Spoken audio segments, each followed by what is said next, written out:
नमस्कार, आपण पाहत आहात जालना आंदोलन न्यूज। आज जागतिक महिला दिनानिमित्त देशभरात महिलांच्या कार्याचा गौरव केला जात आहे। जालना शहरातील चंदनझिरा परिसरामध्ये शिक्षणाचा दिवा पेटवत अनेक मुलांच्या आयुष्यामध्ये बदल घडवणाऱ्या शैक्षणिक संस्थांच्या अध्यक्षा तथा मुख्याध्यापिका श्रीमती शुभांगी यमुल मॅडम आज आपल्यासोबत आहेत। गरीब, मजूर आणि कामगार कुटुंबातील मुलांना शिक्षणाची संधी उपलब्ध करून देण्यासाठी त्या सातत्याने काम करत आहेत। त्यांच्या या कार्याबद्दल आणि महिला सक्षमीकरणाबद्दल आज आपण त्यांच्याशी विशेष संवाद साधणार आहोत। सर्वप्रथम जागतिक महिला दिनानिमित्त सर्व महिलांना हार्दिक शुभेच्छा। माझा परिचय शुभांगी नारायणराव यमुल। मी स्वर्गीय गिरीश यमुल बौद्ध शिक्षण प्रसारक मंडळमध्ये त्याच्या अंतर्गत असलेल्या श्री विठ्ठल प्राथमिक व माध्यमिक शाळेत मुख्याध्यापक म्हणून कार्यरत आहे आणि गेले 24 वर्षापासून मी ज्ञानदानाचं काम करत आहे। आज मॅडम जागतिक महिला दिन आहे। सर्वप्रथम आपल्याला जागतिक महिला दिनाच्या खूप खूप शुभेच्छा। या जागतिक महिला दिनानिमित्त आपण काय संदेश देणार आहात? सर्वप्रथम जागतिक महिला दिनानिमित्त मी जालना शहरातील महिलांना हे सांगू इच्छिते की महिला हे कुटुंबातील प्रमुख भाग आहेत, पण त्यांनी शिक्षणासाठी जर स्वतःवर विश्वास ठेवला आणि शिक्षण घेतलं तर नक्कीच ते त्यांच्या स्वप्नांची उंच भरारी घेऊ शकतील। आणि त्यांनी उंच भरारी आज घेतच आहेत महिला प्रत्येक क्षेत्रामध्ये, पण काही महिला अशाही आहेत जे की कुटुंबाला प्राधान्य देतात, पण कुटुंबाला प्राधान्य देणं तेवढंच महत्त्वाचं आहे, पण स्वतःला शिक्षणाने घडवून कुटुंबाचा ते जास्त अजून चांगल्या पद्धतीने विकास करू शकतात। आपण एक शैक्षणिक संस्थांचे अध्यक्ष आहेत, तसेच मुख्याध्यापक आहेत। या शैक्षणिक संस्था सुरू करण्यामागची प्रमुख प्रेरणा काय होती आपली? सर 1998 मध्ये माझा बंधू गिरीश यमुल याचं निधन झालं होतं। त्याच्यानंतर त्यांच्या स्मृतीप्रित्यर्थ ही संस्था उभारण्यात आली, कारण त्यांनाही कुठेतरी असं वाटलं होतं की ह्या तळागाळातील ह्या असलेल्या विद्यार्थ्यांना एक उच्च दर्जाचं शिक्षण मिळावं, त्यासाठी ही संस्था उभारण्याचे आमच्या वडिलांनी योजले होते आणि त्याचं हे छोटंसं झाड त्यांनी लावलं होतं, त्याचं झाडाचं आता वटवृक्षामध्ये रूपांतर झालं आणि ते आम्ही त्यांची प्रेरणा जनसेवेतून समाज परिवर्तन ही प्रेरणा घेऊन आम्ही आज संस्था चालवत आहोत। ज्या ठिकाणी आपली संस्था आहे चंदनझिरा एरियामध्ये, हा अत्यंत कामगार वस्ती आणि स्लम एरिया म्हणून ओळखला जातो। अशा ठिकाणी एवढी मोठी संस्था चालवणे याच्यासाठी आपल्याला काय अडीअडचणीला सामोरं जावं लागत आहे? तसं बघितलं तर आज 24 वर्षापासून या संस्थेमध्ये कार्यरत आहे आणि संस्था निरंतर खूप छान पद्धतीने आम्ही चालवण्याचा प्रयत्न करतोय। परंतु सुरुवातीच्या काळामध्ये कुठेतरी आम्हाला हे दिसलं की बालकामगाराचं प्रमाण जास्त होतं, तर त्या पालकांचं मार्गदर्शन करणं, त्यांना समजून सांगणं की आज बालकामगार 2 रुपये कमवून आणतोय हे तुम्हाला छान वाटतंय, पण जर तो शिक्षित झाला तर त्याची जी योग्यता राहील ती नक्कीच नाही का चांगली राहील, असं मार्गदर्शन करून त्यांना शिक्षणाच्या प्रवाहात आणावं लागलं। आणि सुरुवातीच्या काळात वेगवेगळ्या म्हणजे मुलींच्या शिक्षणाच्या संदर्भामध्ये सुद्धा आम्हाला खूप अडचणी आल्यात।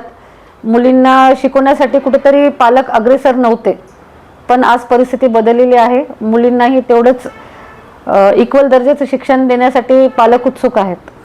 आपल्या शैक्षणिक संस्थांच्या माध्यमातून आता आपण जसं सांगितलं की बालकामगार, तर बालकामगाराचं प्रमाण कमी झालं आहे असं आपल्याला वाटतं का? हो सर, नक्कीच। आज बालकामगाराचं प्रमाण कुठेतरी शासनाने सुद्धा हे वेटीस धरलेलं आहे, त्याच्यामुळे बालकामगाराचे कुठेतरी कमी झालेले, पण 100% म्हणता येणार नाही। विशेषतः मुलींच्या शिक्षणाबाबत पालकांची सध्या कामगार वस्तीमध्ये काय परिस्थिती आहे किंवा त्यांची मानसिकता काय आहे मुलींच्या शिक्षणाबाबत? मुलींच्या शिक्षणाबाबत पालक उत्सुक असतात, पण कुठेतरी त्यांना असं वाटतं की हा एरिया चांगला नाहीये, खूप वर्ष शिकवायचं नाही, 10वी पर्यंत शिकले खूप झालं, लगेच थोडंसं लग्नाकडे वळतात, म्हणजे बालविवाह। आता त्याच्याबद्दलही नाही का शासनाने थोडंसं लक्ष द्यावं आपल्या एरियामध्ये, कारण हा एरिया आहे MIDC, इथे कामगार वस्ती असल्यामुळे कामगारांना असं वाटतं दोन्ही आई वडील काम करतात, तर मुलांवरती लक्ष द्यायला कोणी नसतात, तर त्यांना मुलगी ही थोडंसं ओझं वाटतं। आता सगळ्या पालक असे आहेत असं म्हणू शकत नाही आपण। आता बालविवाहाचा मुद्दा घेतला, तर बालविवाह रोखण्यासाठी आपल्या संस्थेच्या मार्फत पालकांसाठी काही विशेष जनजागृती वगैरे आपण उपक्रम घेत असता का? हो सर, नक्कीच। जनजागृती तर करतच असतो वेळोवेळी आणि पालकांचं मार्गदर्शनही करतो। मी स्वतः बऱ्याचशा पालकांचं मार्गदर्शन करून ते बालविवाह होऊ दिलेलं नाही आहे आणि त्यासाठी कायम कटिबद्ध आहे की बालविवाह होऊ नये, यासाठी कायम संस्था शाळा प्रयत्न करत राहील. महिलांनी शिक्षण क्षेत्रामध्ये पुढे येणे किती गरजेचे आहे आजच्या काळामध्ये? अत्यंत गरजेचं आहे. तुमच्या संस्थेमुळे या भागातील मुलांच्या आयुष्यामध्ये काय बदल आपणास जाणवले? सर, हे एक बदल जाणवले की माझ्याकडे सगळ्यात जास्त मुलींची संख्या आहे. म्हणजे माझ्यावर संस्थेवरती आणि माझ्यावरती विश्वास ठेवून आज 70% मुली माझ्याकडे शिकत आहेत आणि 30% मुलं आहेत असं म्हणायलाही हरकत नाही. आपल्या वैयक्तिक आयुष्यामध्ये असा कोणता प्रसंग आहे ज्यामुळे तुम्हाला महिलांसाठी काहीतरी करण्याची प्रेरणा मिळाली? वैयक्तिक प्रसंग असा म्हटलं तर काही वेळेस असं होतं की बऱ्याच लोकांना असं वाटतं महिला काही करू शकत नाही. आता तो प्रसंग सांगणार नाही मी इथे, पण एक जिद्द मनात बाळगली की आपणही काहीतरी करू शकतो. कारण स्टार्टिंगला आमच्यावर टीका झाली, काय ही शाळा ओपन केली, तुम्ही काय चालू शकता का ही शाळा? म्हणजे आम्ही आमच्या घरामध्ये शाळा भरवायचो, तर तेव्हा बऱ्याच जणांना समाजामध्ये असं वाटलं की या दोन आई आणि मुलीला काय वेड लागलेले शाळा चालवायचे. तर कुठेतरी ते सिद्ध करायचं होतं की महिलाही खूप करू शकतात आणि ती उंच भरारी घ्यायची होती, ती घेत आहोत आता आणि निरंतर घेत राहू. तुम्ही शाळा सुरू केला तो सुरुवातीचा काळ आणि आजचा काळ यामध्ये तंत्रज्ञान वगैरे भरपूर प्रगती झाली आहे. त्यावेळेस शाळा चालवण्याची जी कसरत तुम्हाला करावी लागली आणि आज काही भरपूर सुविधा आहेत आपल्याकडे. भविष्यामध्ये या शैक्षणिक संस्थेबाबत तुमची काय योजना आहे? जेवढं होईल तेवढं मुलांना अजून उच्च शिक्षण देण्यासाठी आम्ही कायम कटिबद्ध आहोत आणि ते देत राहू. आणि बरोबर आहे तुमचं, तंत्रज्ञानाचं भाग आता त्याचा जोड घेऊन नवीन प्रगतिशील असं शिक्षण देण्याचा आम्ही नक्कीच प्रयत्न करू. त्या वस्तीतल्या मुलींसाठी तुम्ही काही विशेष उपक्रम शाळेमार्फत राबवत आहात का?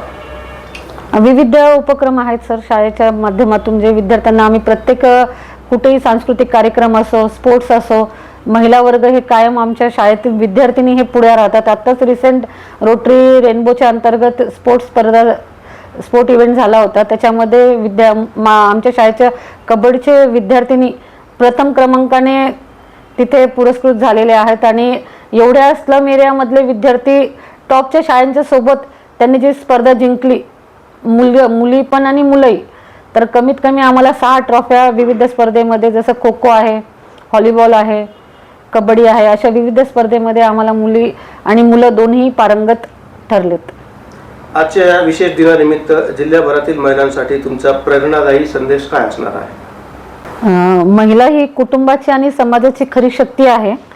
स्वतःवर तिने कायम विश्वास ठेवावा आणि शिक्षण घेणे हे कधीच सोडू नये, कारण माणूस हा कायम आयुष्यभर शिकतच राहतो. एक महिला शिकली तर पूर्ण घराची नाही का प्रगती झाली आणि तिने कायम आपल्या स्वप्नांना उंच भरारी द्यावी.